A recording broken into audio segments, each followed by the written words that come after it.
aso. Tulong dito. Baka may masaktan.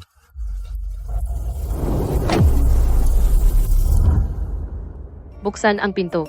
Pinagugutom mo ang aso ko. Aalisin kita sa trabaho. Kailangan ng tali ang mga aso dito sa complex. Walang kwentang guard, paano mo sinaktan ang aso ko? Kung papasukin ang asong ito, kakagatin niya ang isang tao. Pakitalian mo ito bago ka pumasok. Mas disiplinado ang aso ko kaysa sa iyo, guard dog. Ang paghahambing sa iyo sa kanya ay insulto sa aso ko. Humingi ka ng tawad NGA yon, o sisiguraduhin ko mawawalan ka ng trabaho. Patakaran na dapat nakatali ang aso mo. Walang tali, bawal pumasok. Isang guwardiyang barat, minimum wage lang. Wala kang pambili ng tali para sa alaga ko. Paano mo maihahambing ang tao sa aso? Napaka-insulto niyan. Hindi ka man lang karapat-dapat ikumpara sa aso ko. Talaga bang akala mo kailangan ng tali ang alaga ko? Tingnan mo ang sarili mo. Natatakot ako na baka kahit ikaw ang kumagat sa baby ko. Ginagawa ko ito para sa mga residente dito. Nagsosobra ka na.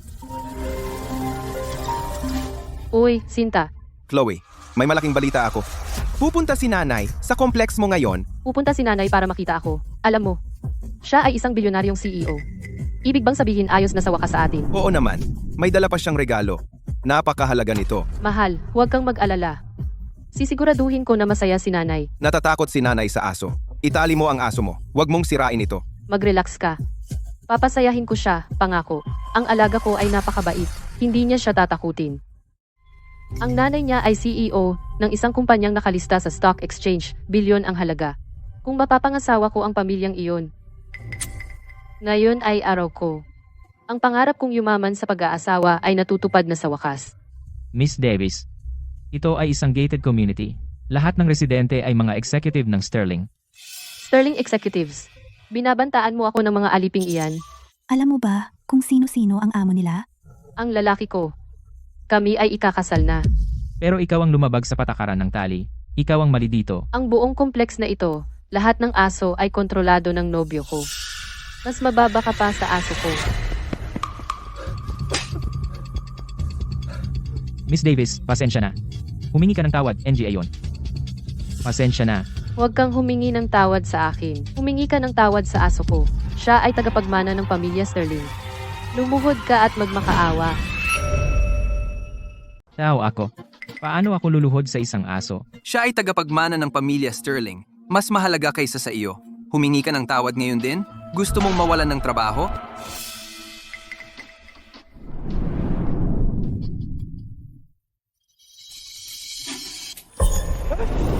Anak, huwag kang tumakbo.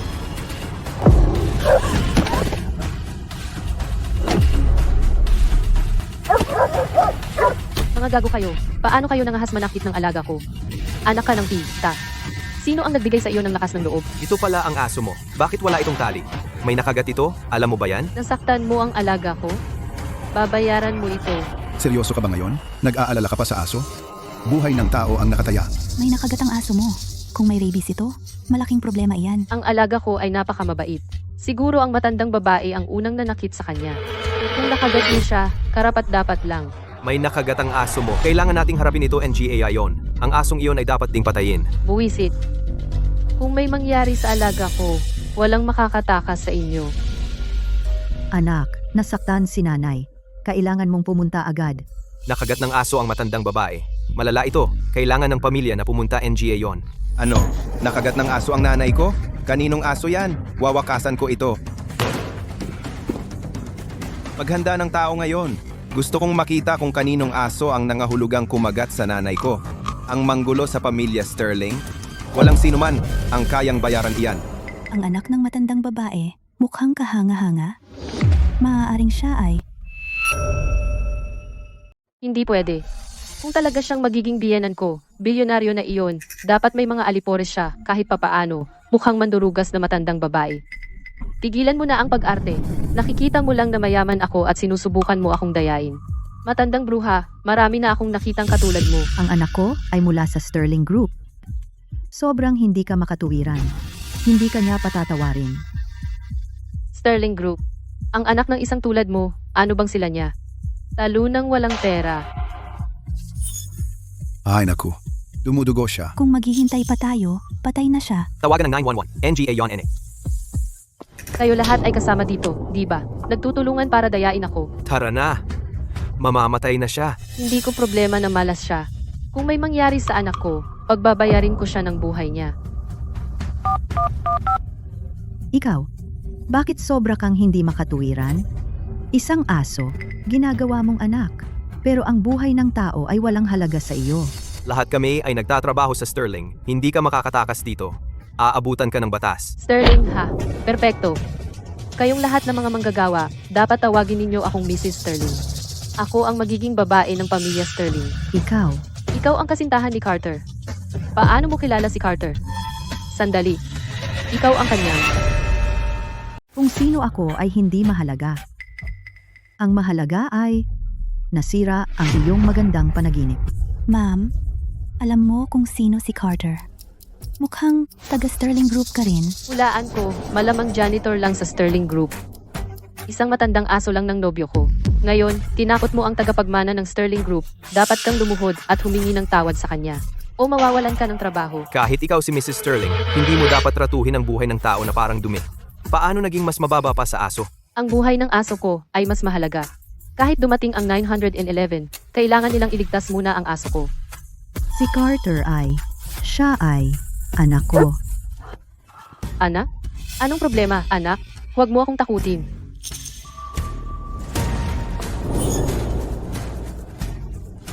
Baliw ka ba? Puno siya ng kagat ng aso. Nasaktan ng aso ko dahil sa'yo. Lumuhod ka at humingi ng tawad, NGA yon NA. Sino mang humarang sa akin, tanggal ka sa Sterling Group, ngayon din. Paano mo nagawa iyon? Ang aso mo ang unang kumagat sa kanya. Matanda na siya. At gusto mong lumuhod siya sa aso? Wala na bang katarungan? Sa harap ng mga alipin ng Sterling, ako ang batas. Ngayon, lumuhod ka at humingi ng tawad sa aking aso. Kung hindi, ipapalayas ko ang anak mo sa Sterling. Babayaran niya ito. Maawa ka naman. Ang matandang ito ay naghihingalo na. Ang aso niya ang kumagat. At ngayon, ang biktima ang kailangang humingi ng tawad. Hindi ito patas. Para sa isang walang kwentang matandang bruha. Naglakas loob kang mang-insulto sa akin. Maniwala ka o hindi, lahat kayo ay magsisisi. Naghihingalo na siya. Kailangan niya ng ospital NGA yon. Kung may pupunta, ang aking aso muna. Aso lang iyon. Lahat kayo na magkakasama ay hindi katumbas ng buhay ng aking aso. Tigilan niyo na ang away. Masama talaga ang lagay niya. Ang kagat ng aso hindi naman ganoon kasama. Nagpapanggap lang siya. Lahat kayo ay umiiwas lang sa responsibilidad. Walang aalis hanggat hindi kayo lumuluhod at humihingi ng tawad. Huwag mong gawing mas mahirap para sa kanila. Luluhot ako.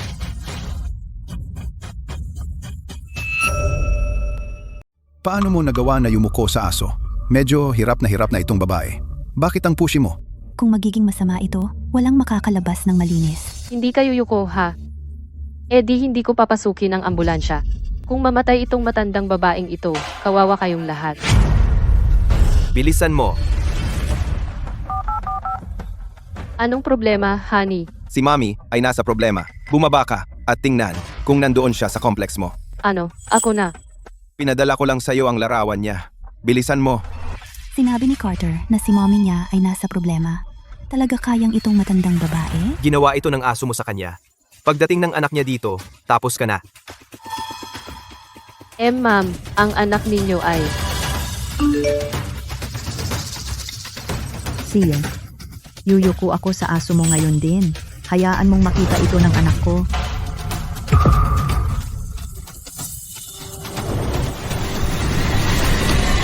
Nanay,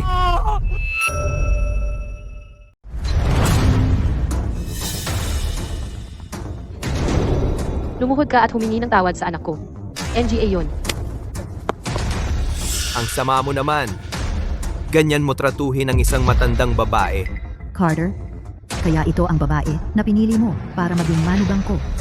Kung hindi lang siya naging masama at sinakta ng anak ko, hindi ko sana sasayangin ang oras ko sa inyo mga lasinggong walang pera. Magbabayad ka sa ginawa mo ngayon. Ang nanay ng kasintahan ko ay ang CEO ng Sterling Group, isang pampublikong kumpanya. Bilyones ang halaga. Ikaw, isang walang kwenta. Akala mo mapapabayad mo ako? Katawa-tawa. Ang kapangyarihan at pera ay hindi nagbibigay sa iyo ng karapatang mang-api ng iba. Wala ka man lang ng basikong paggalang sa matatanda. Tumahimik ka, magsalita ka pa ng isa, at tanggal ka sa Sterling.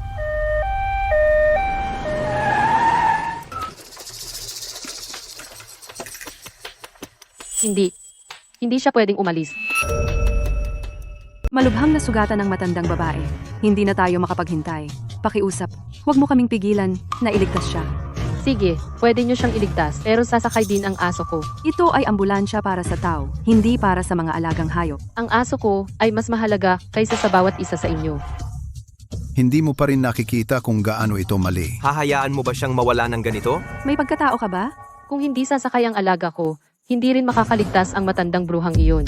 Sige, sagasaan mo ako. Naku, nanghihina na siya. Nasa panganib ang isang buhay. Hayaan na lang silang sumakay pareho. Tara, Jito.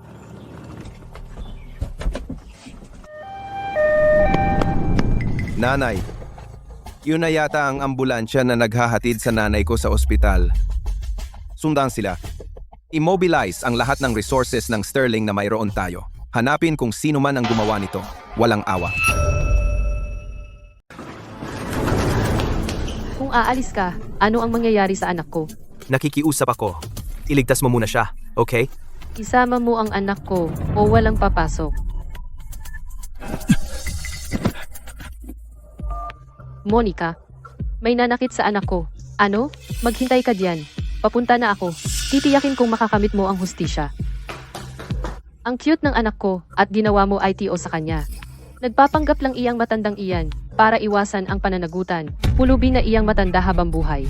Nabubuhay sila sa mga scam na ganito. Swerteng nakasalubong niya ako. Nakagat ng ASO mo siya. At ikaw, May ebidensya ka ba? pakisagip muna ang pasyente. Mahuhuli kung maghihintay ka. Hindi ito matatapos ng wala ang 1 milyon. Ilipat mo na. Kung hindi ko papayag na gamutin siya. Nagiging generous na ako. 1 milyon, mura na iyan para sa iyo. Dalhin niyo ang alitan niyo sa ibang lugar. Ito ay ospital. Dito kami nagliligtas ng buhay. Walang pera, walang gamutan. Doc, itigil muna ang pagdurugo. Mabilis siyang humihina. Ilang kagat lang naman. Ano namang malaki doon? Sa tingin ko, kayo lang ay masyadong mahirap at masyadong dramatic. Maaring hindi kami kasing yaman mo. Pero ano namang masama sa pagiging mahirap? Ang pagiging mahirap ay ang krimen. Tama lang na maging mahirap ka habang buhay.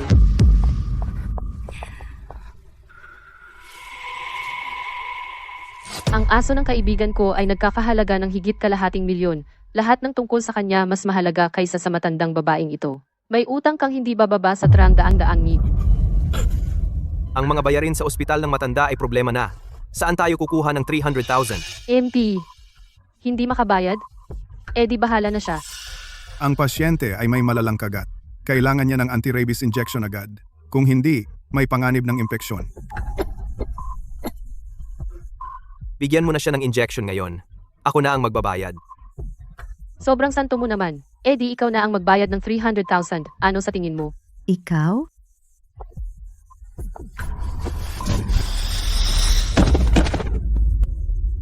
Matandang bruha, magbayad ka. 300,000, walang bawas. Kaya pera lang ang gusto mo. 300,000 lang at gumagawa ka ng ganyang eksena? Anong pinaglalaruan mo? Akala mo kung sino ka? Kunin mo na ang pera o maghintay ka na lang sa labas ng ER.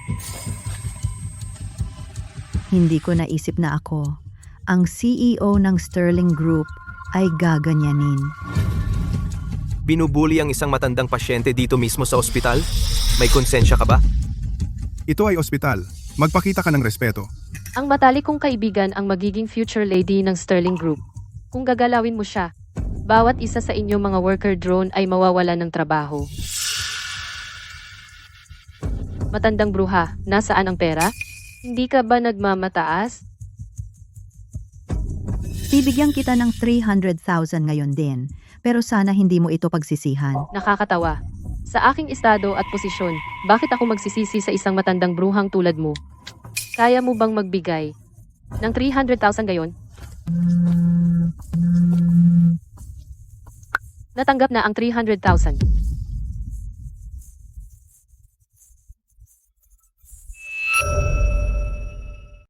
May balita na ba?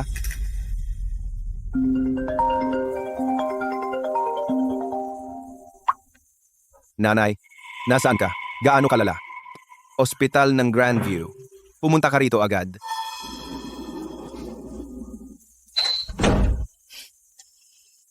Hindi ko naisip na ang anak natin ay kikita ng 300k para sa atin. Mabuting bata. Siyempre, aba, tingnan mo kung sino ang nagpalaki sa kanya. Nakita mo yun? Mas mababa pa ang halaga mo kaysa sa aso. Ang ilan sa inyo ay gugugol ng buong buhay ninyo at hindi makakita ng 300k. Sobra ka na. Bawat sentimo na kinikita namin ay pinaghirapan. Hindi gaya ninyo na kumikita sa sakit ng iba. Iyan ang tinatawag na may diskarte. Ikaw ay isang aksaya na hindi marunong makipaglaro. Mga taong tulad mo, sayang ka sa oxygen. Bakit hindi ka nalang mawala?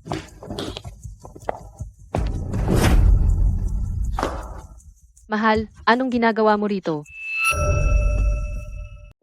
Sabi ni Mama nasa Grandview Hospital siya. Nakita mo ba si Mama? Mahal, nakasalubong ko ang mga scammer. Sinaktan nila ang anak ko. Basta okay ka lang. Siyempre okay siya, at nakuha ko pa si Chloe 300k na kompensasyon. Huwag mong kalimutang pasalamatan ako para diyan. Si Mr. Sterling iyan. Nakita ko na ang larawan niya sa Sterling Group. Kaya ang babaeng ito ay talaga asawa ni Mr. Sterling? Pero hindi pa rin iyon dahilan para mang-api siya ng mga tao. Natatakot na ba? Huli na. Mama, nasa Grandview Hospital ako. Nasaan ka? Ang pasyente ay naging stable na pagkatapos ng emergency treatment. Kailangan niyang manatili sa ICU sa ngayon. Walang bisita sa ngayon. And Siye. Salamat sa Diyos. Ligtas si Mama. Sa sandaling malaman ko kung sino ang gumawa nito sa kanya, magbabayad sila. Si Mama ay napakabait na tao. Magiging okay siya. Hindi tulad ng matandang bruhang iyon na sinubukang mandaya sa akin. Chloe, anong nangyari? Sabihin mo sa akin. Ako na ang bahala. Ang mga taong ito ay pawang mga empleyado ng Sterling Group. Binubuli nila ang anak natin. Kailangan mong kumampi sa akin. Ganoon ba? Kung hindi ko sila pinigilan, sana'y inalis nila ang aso ko. Ang aso mo ang unang kumagat. Depensa lang namin ang ginawa namin. Nakita ng lahat. Sino ang nakakita?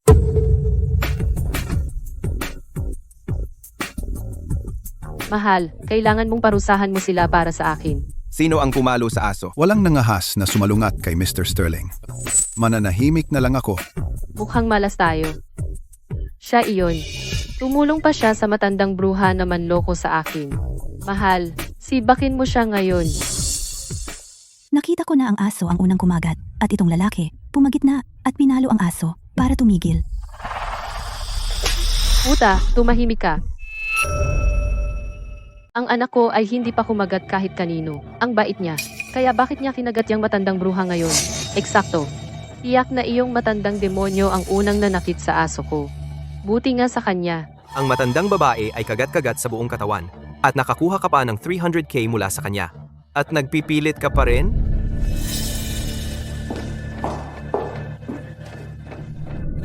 Tingnan mo ang ginawa mo sa anak ko. Ang 300k ay mura na. Kailangan mo akong ipagtanggol. Basta't okay ang lahat. Huwag kang masyadong mahigpit sa aso mula ngayon. Sinasabi mo bang hahayaan natin ang mga babaeng ito? Bitawan mo na. Nakuha mo na ang pera mo. Nasaktan siya. Walang magiging maganda kung itutuloy pa ito. Anong regalo ang dinala ni Mommy? Saang kwarto siya? Sasamahan kita para makita siya. Isang luxury villa sa downtown dagdag 888k bilang bride price. Ang swerte ng Chloe ko. Tungkol sa kasal natin, Kapag nakalabas na si Mami sa ospital, magpapakasal na tayo agad.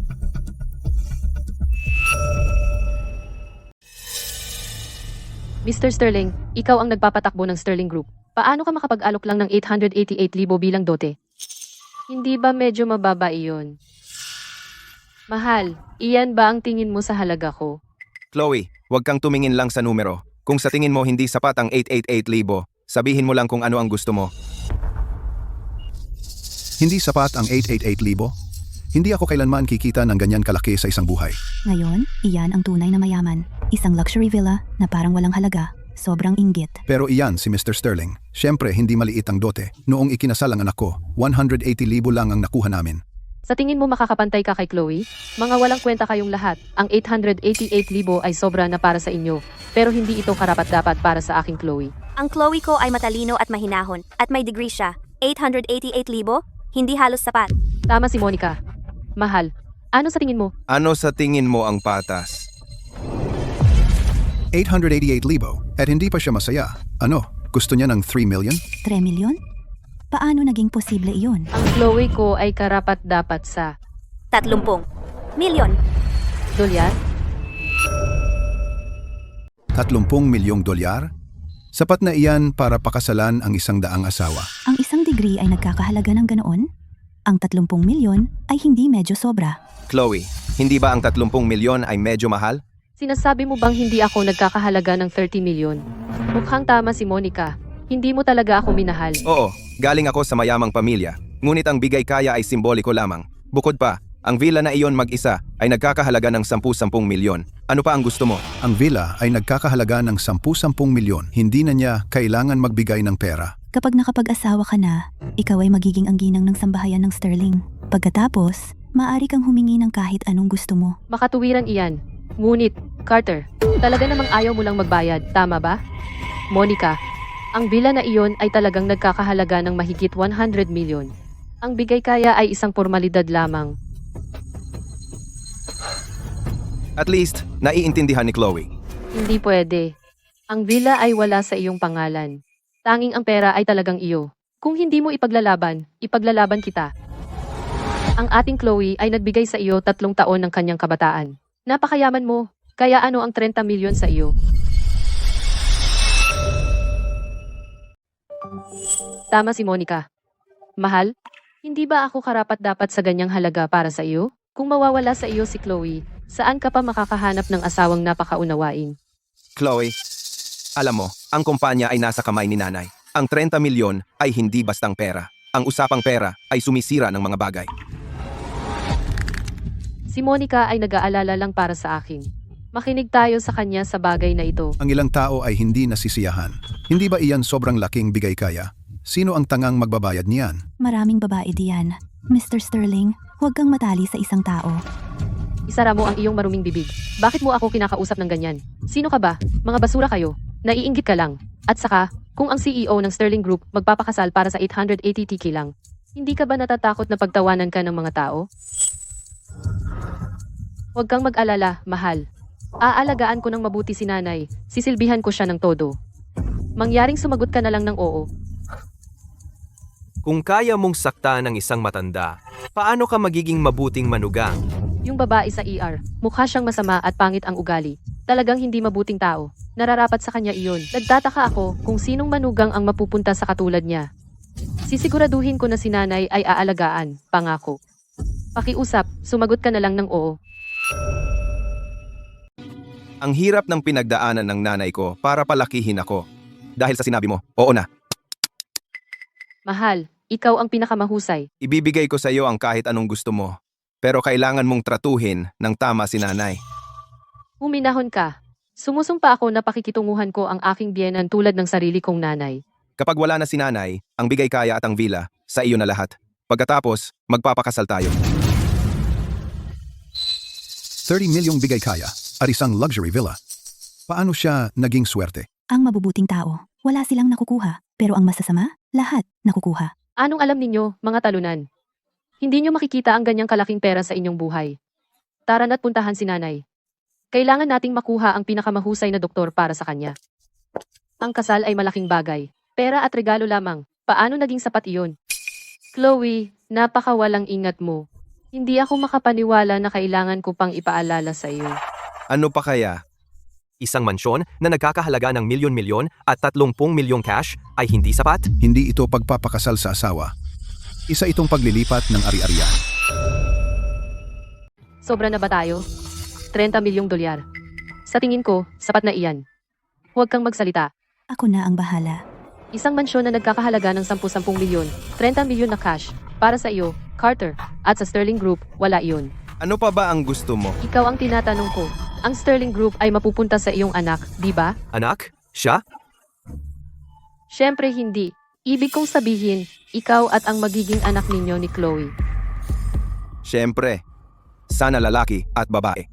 Madali para sa iyang sabihin iyan. Alam mo ba kung gaano kahirap para sa isang babae ang manganak? Ang aking Chloe, bilang magiging ina, hindi lang nanganganib ang kanyang buhay sa panganganak. Kundi kailangan din alagaan ang mga bata at isakripisyo ang kanyang kabataan. Ito ay magiging napakahirap para sa kanya. Kaya kung hihingi siya ng kaunting seguridad para sa kanyang sarili, Hindi ba iyon makatarungan? Ilang bahagi sa Sterling Group.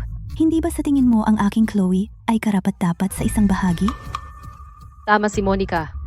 Ang magkaanak ay hindi maliit na bagay. Mahal, talaga bang okay ka na ako ang dehado? Hindi ba ako karapat-dapat ng kaunting bagay para doon? Ano? Hindi sapat ang milyon? Ngayon gusto mo ng bahagi? Makitid lang ang isip mo. Ilang milyon? Kulang pa. Ang ating Chloe ay nararapat ng mas maganda pa. Mahal, sinabi na ni Monica yan. Hindi mo naman ipagkakait ang shares, di ba? Isang mansyon at milyon-milyon ay sobra-sobra na para sa buong buhay mo. Bakit kailangan mo pa ng shares?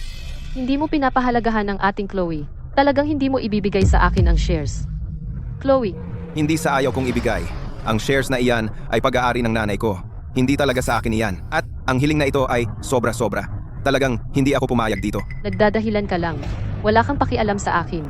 Hindi mo man lang ibigay ang shares. Paano kung magkakaroon ng mga anak mo? Dapat kang magpasalamat. Kasakiman lang ito. Ano ang alam mo? Pala ka sa balon. Mangmang na hangal. Chloe, Sa panahong ganito, bakit itinatago mo pa rin? Itinatago? Chloe, mayroon bang bagay na hindi mo sinabi sa akin? magsabi ka na ng totoo sa lahat. Walang makikinabang sa pagtatago ng sikreto. Bakit pa? Chloe, ano ba talaga ang itinatago mo sa akin?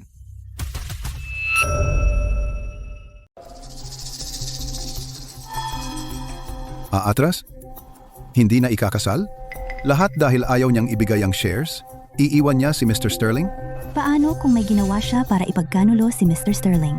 Kalokohan. Sumusumpa ako, pupunitin kita. Ano pang hinihintay mo? Sabihin mo na. Chloe, ano bang gusto mong iparating? Sabihin mo na, huwag kang mag-atubili. Monica, bakit hindi mo sabihin? Sige, kalimutan mo na. Pero linawin ko lang, maliban sa company shares, papayag ako sa iba pa. Basta pakasalan mo ako. Chloe, kung hindi mo sasabihin, ako na. Pagkasabi ko, ibibigay mo ang shares tulad ng isang mabuting bata. Wow! Anong klaseng sikreto ito? Isang bagay na magpapabigay sa kanya ng shares. Posible kaya? Dahil Buntis siya sa anak mo. Buntis siya sa anak ni Mr. Sterling. Mukhang ang mga shares na iyon ay parang kanya na. simula ngayon, talagang umaangat siya sa mundo. Mahal, ito ang una nating sanggol. Balak ko sana itong tanggalin. Dahil hindi kami aprobado ng nanay mo. Wag. Pumayag na si Mommy. Pumayag na ako sa DOT, kahit anong gusto mo. Alam ko gusto mo itong sanggol na ito. Inalagaan ko ang sarili ko para dito. Pero ngayon hindi mo man lang bibigyan ako ng kahit anong shares sa kumpanya. Paano ako makakaramdam ng ligtas sa pagbubuntis ng iyong anak? Sa tingin ko, baka dapat ko na itong tapusin. Hindi madali ang magkaanak ngayon. Nagpasuri ako. Si Chloe ay may isang malusog na sanggol na lalaki. Kaya mo ba talagang talikuran iyon? Kalimutan mo na. Hindi niya man lang gusto. Gusto ko ito. Ang mga shares. Ang dalawang babaeng ito ay malinaw na nananakot kay Mr. Sterling. Ginagamit ang sanggol para sa shares. Mahal, magsalita ka. Gusto mo ba ang sanggol o hindi? Gusto ko ang sanggol natin. Paano na ang mga shares? Tapos na. Basta maipanganak ni Chloe ang ating anak, ililipat ko ang 15% ng aking shares sa kanya. Magiging tatay na ako. Ang pamilya Sterling ay may tagapagmana. Madaling magsalita, Pirmahan mo kung seryoso ka. Oo, honey. Pirmahan mo na ngayon. Kung nasa magandang mood ako, magiging malusog ang pagsilang ng sanggol. Halika, pirmahan mo na. Basta ligtas mong maihahatid ang sanggol, papayag ako sa kahit ano. Ang Sterling Group ay magiging lahat sa ating anak na lalaki. Hindi inaasahan. Napumirma siya ng walang pag-aalinlangan. Talagang epektibo ang sanggol. Ang Sterling Group ay nagkakahalaga ng bilyon-bilyon. Ang 15% ay hindi bababa sa daan-daang milyong dolyar. Kapag naging asawa mo siya, ang buong kumpanya ay magiging iyo. Pamilya ng pasyente. Sino sa inyo si Carter? Gusto kang makita ng iyong ina. Yung pinadala nila, hindi ba siya yung matandang bruha? Bakit ang magiging biyenan ko nariyan din? Ang nanay ko ay matagal nang gustong magkaapo sa mahabang panahon. Sa wakas, natupad na ang kanyang hiling kapag nalaman ni nanay na buntis ka. Mula ngayon, parang maharlika ang trato sa iyo.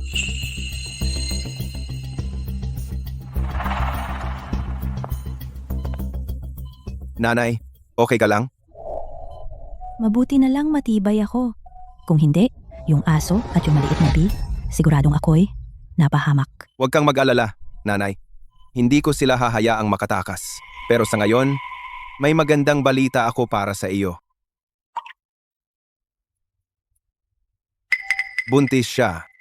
At lalaki ang sanggol.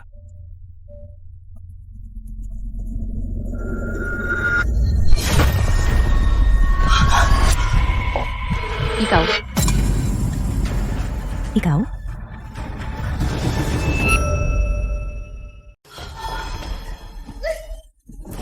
Nanay, ano ang problema, nanay?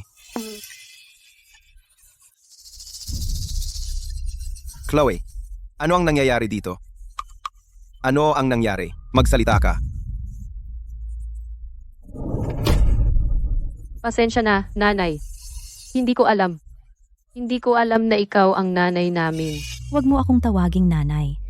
Ang pamilyang Sterling ay hindi tumatanggap ng manugang na tulad mo. Nanay Chloe, ano ang nangyayari dito? Siya iyon. Kinagat ako ng aso niya. Pinapaluhod niya ako at humingi ng tawad sa aso. Gusto niya ang pera at ang buhay ko. Hindi, mahal. Hindi ko alam. Sinabi ko sa iyo ng paulit-ulit na alagaan mo si nanay, pero tingnan mo ang ginawa mo, puta. Nababaliw ka na. Kasalanan ko ito. Nanay, patawarin mo ako. Papatayin ko ang asong iyan para makabawi sa iyo. Kasalanan ba ng aso? Iyo ang kasalanan. Umalis ka, puta.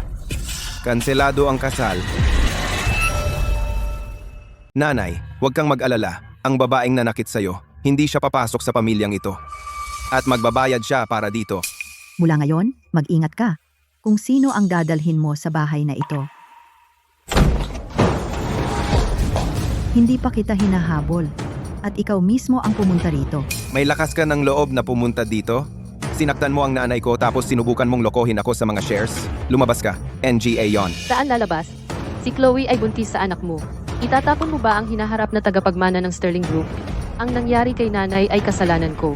Pero paano kung malalaman na kinagat ng aso ang nanay natin? Ngayon, ako ay buntis sa iyong anak. Kaya mo ba talagang iwan ako? Alam ko na hindi mo iiwan ang iyong apo, Kaya bilisan mo at kunin ang dot at mga shares na handa. para pakasalan ng aking Chloe. Kayo dalawang mapanlinlang na bruha. Akala nyo papasok kayo sa pamilyang ito? Sa panaginip nyo? Sinaktan mo ako. Ako ay buntis sa anak ni Carter. Sino nagsasabi? Ang sanggol sa loob mo ay kay Carter? Ang mga babaeng nagtatangkang pakasalan ng mga Sterling ay marami. Sino ka ba sa akala mo? Carter Sterling, napakawalang utang na loob mo. Kung hindi mo sinimulan ang lahat ng ito, hindi ka sana iniwan ni Carter. Wala kang respeto sa buhay. Para sa isang aso, gusto mo akong ipapatay. Isang babaeng mabagsik na tulad mo, hindi kailanman makakapag-asawa. Kung susubukan mong tumakas dito, ilalantad ko ang lahat. Babagsak ang stock mo at masisira ang reputasyon mo. Tama. Ang sanggol na ito, sigurado akong tagapagmana ng Sterling. Huwag mo nang subukang itanggi. Binabantaan mo ba ako? Dahil sinasabi mong ito ay isang tagapagmana ng Sterling. Sige, maaari kitang bigyan ng shares at ipakasal ka kay Carter. Tama iyan. Mula ngayon, dapat mong pasalamatan si Chloe araw-araw. Ilipat sa akin ang shares NGA yon. Pero bago iyan, humihingi ako ng paternity test. Si Carter lang ang nobyo ko. Sa kanya ang sanggol. Ano ang karapatan mo na humingi ng paternity test? Eksakto. Ang paggawa ng test ng ganito kaaga ay nangangahulugang amniocentesis. Para sa paghihirap ni Chloe, kailangan mong magbayad. Kung akin ang sanggol, ako ang mananagot. Kung hindi, Gaya ng sinabi ko, kapag nakumpirma na ito ay isang sterling, ibibigay ko sa iyo ang kahit ano. Gusto mo ng shares? Kung gayon, mag-paternity test ka. Ano ang karapatan mo para paghinalaan si Chloe? May ebidensya ka ba? bakit hindi mo gawin? Maliban kung may itinatago ka. Akin ba talaga itong bata? Kanino pa kaya? May konsensya ka ba? Tatakpan mo lang at tatanggi sa lahat. Tingnan nyo, lahat. Iniiwan ni Carter ang buntis niyang nobya. Ang lupit. Bubuntisin mo tapos iiwan ang baba ng ganyan. Shh, tumahimik ka. Gusto mo pang mapanatili ang trabaho mo? Tamang-tama ang timing. Maging saksi ang lahat. Wala kaming itinatago. Kunin ang kotse. Pupunta tayo sa ospital. Kapag nakumpirma na ito ay tagapagmana ng sterling, lalaki man o babae, ililipat ko ang 50% ng aking shares.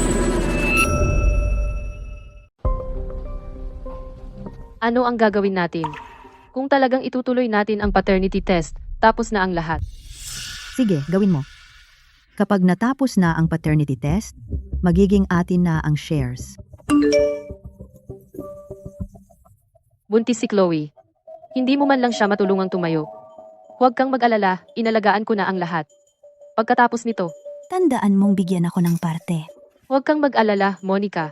Titiyakin kong secured ka habang buhay at hindi ka na mag-aalala tungkol sa pera. Iminumungkahi kong ihanda mo na ang kasunduan sa paglipat ng shares at huwag nang umatras ang pamilyang Sterling.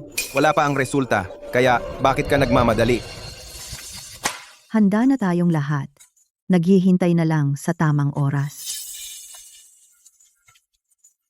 May nakakuha na akong tao para palitan ang ulat ng paternity test. Sa 50% stake na iyon, Kahit maliit na bahagi lang ang makuha ko, secured na ako habang buhay. kayo maghintay lang kayo at pirmahan ng sunod-sunuran. Nanay, paano kung si Chloe ay talagang nagdadalang tao ng aking anak? Ang pagbibigay sa kanya ng 50% ng mga shares, hindi ba iyon sobra? 50%? 5%? Hindi man lang niya makukuha iyon. Nanay, may alam ka ba?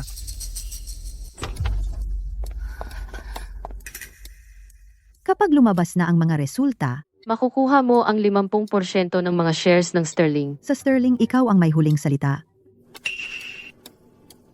Masyado pang maaga para sabihin iyon. Alam kong sigurado ang bata ay kay Carter. Ang paternity test ay isang formalidad lamang. Nanay, pamilya pa rin naman tayo. Ang halimaw na kumagat sa mga tao ay naparusahan na. Maliit na bagay lang iyon. Nasa itaas ka niyan, kaya huwag mong hayaang makaapekto sa iyo. Muntik nang mapatay ang nanay ko ng halimaw na iyon. Paano natin basta-basta ito palalampasin? Para sa ikabubuti ng bata, kailangan mo itong pakawalan, gusto mo man o hindi. Lumabas na ang ulat.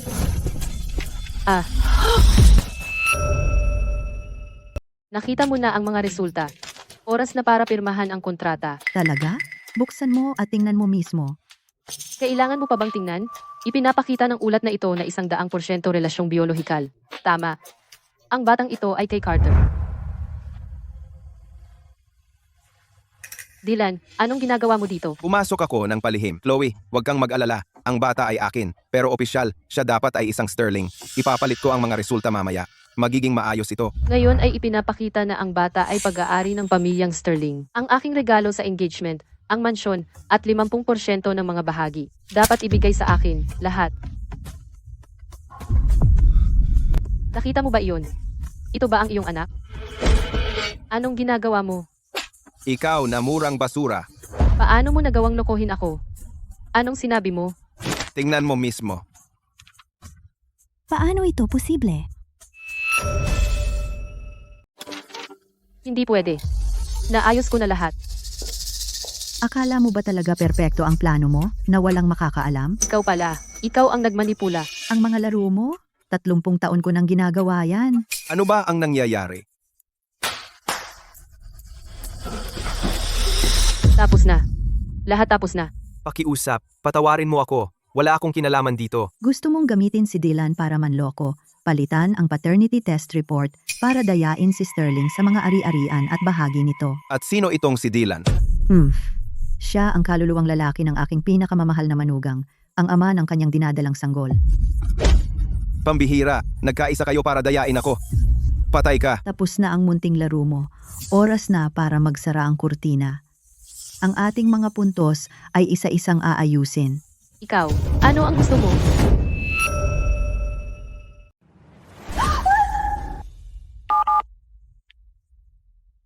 Tatawagan ko ang pulis. Sadyang inatake ako ng isang tao. Pangingikil. Pagkagulo. Pinilit nila akong gawin ito. Wala akong kinalaman dito. Ayaw ko ng pera. Ayaw ko rin ng mga shares. Pakiusap, huwag tumawag ng pulis. Hindi ko kayo pakakawalan. Bawat isa sa inyo ay magbabayad. Nagkamali ka at akala mo makakaligtas ka. Sobrang naive mo. Ngayon, ako ang nakagat ng aso. Kung ito ay ibang walang kapangyarihang matandang babae, malamang ay papatayin siya sa hirap. Ang nangyari sa iyo ngayon ay talagang nararapat sa iyo. Ako lang ang nag-isip ng ideya. Ang utak niyan ay si Chloe. Kung may aarestuhin, siya ang arestuhin. Nasira na ang buong buhay ko. Wala sa inyo ang makakatakas.